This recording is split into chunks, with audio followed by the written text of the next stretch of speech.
Master Maz here from Be Me. Beautiful, beautiful meditation coming up. This is a walking meditation. I consider this something of a therapeutic effect, as well as something that helps me connect with myself and refresh and break my routine, especially if in the middle of the day. You can do this outdoors with your feet kind of feeling the groundedness of the earth if you have that option, but you can also do it indoors and connect with your body and your inside feeling. It's so effective in really bringing you back to zero and resetting and refreshing your mind, almost clearing your head of all thought. Try this out and see if you can extract some deeper learning on the philosophy through movement. You know, this is a philosophy in itself. We plan, we develop our plan, we action the plan, we execute. But we can also check. See how's it going. Commit. And then before we take the next step, there's no issue in revising ourselves, in reviewing our actions, in introspecting about what we learned from them. So that step back is not a step back in the literal sense. It's a review. And sometimes you need to step back. Why? So you can make room for the next step. That foot can't turn out until you have to lean off of it. And then that foot will be free to turn in any direction you want. Lean onto it. And then once you've leaned onto it, then you can kind of lift off the back foot nice and easy. Extend, kiss the floor. Slowly roll on. And from there, that hip turns in, nice and flushed. So simple. And then before you take the next step, review, check, revise, see what you learned, make room for the next. There it is. You know, if you're an athlete, you're a sportsman, you're a strategist, you're a thinker, you're a manager, doing this to do this is common. We often have to set the foot down or take a step back before we kick the ball. We also sometimes have to jab or parry before we deliver the blow. We sometimes have to sit with our teams, our families, the people we love, before we come out with our next mission. This to and fro is so natural to life. We do it all the time, this undulating, this waveform of living. But sometimes we lose connection with that and it's you guys know what I'm talking about, right? It's like and in the times where we should be doing this, we go this way even more, and this next thing is difficult because we weren't feeling the flow there.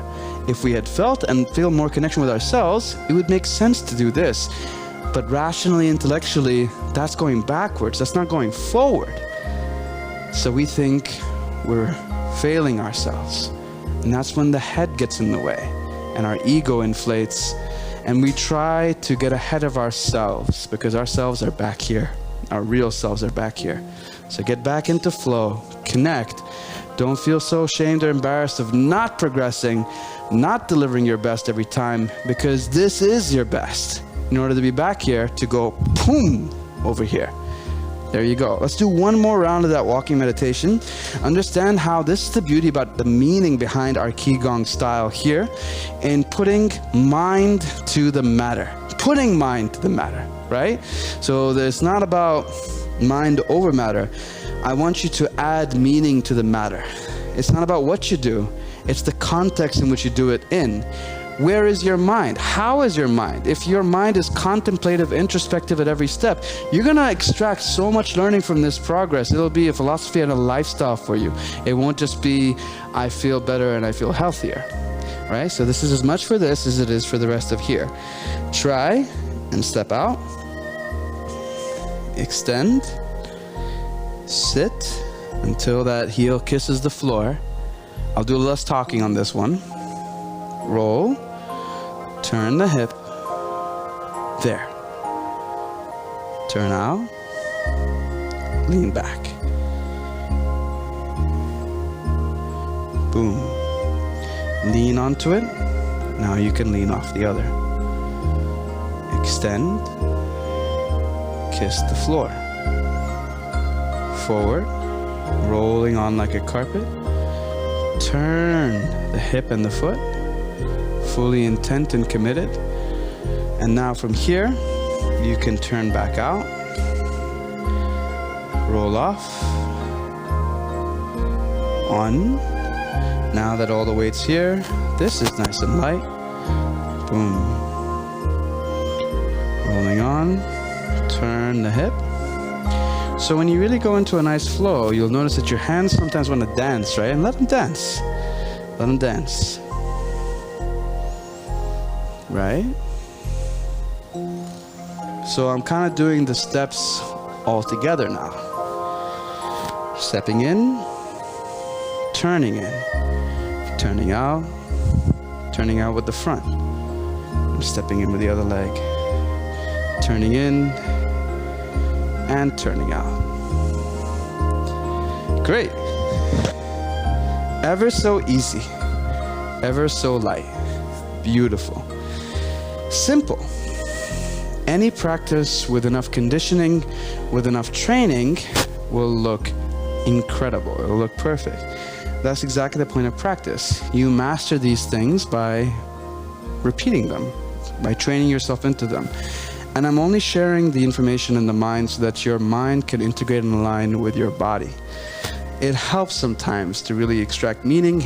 It makes it more interesting a process, especially if you're about learning and you're curious as to how this connects, because relative associations, more of those associations that are relevant for you, help your brain learn and remember more. So, remembering like the heel kisses the floor, like a baby kiss, and how you got to turn back and out so you can let the first foot open forward, and how this is like life. You remember it's a back and fro, or to and fro. All right, so let's do this one closing meditation and jump right into that one. Brain Education Middle East on YouTube. Subscribe to our channel, watch our videos, experience them, then tell us what you learned, tell us how you feel. We'd love to hear from you.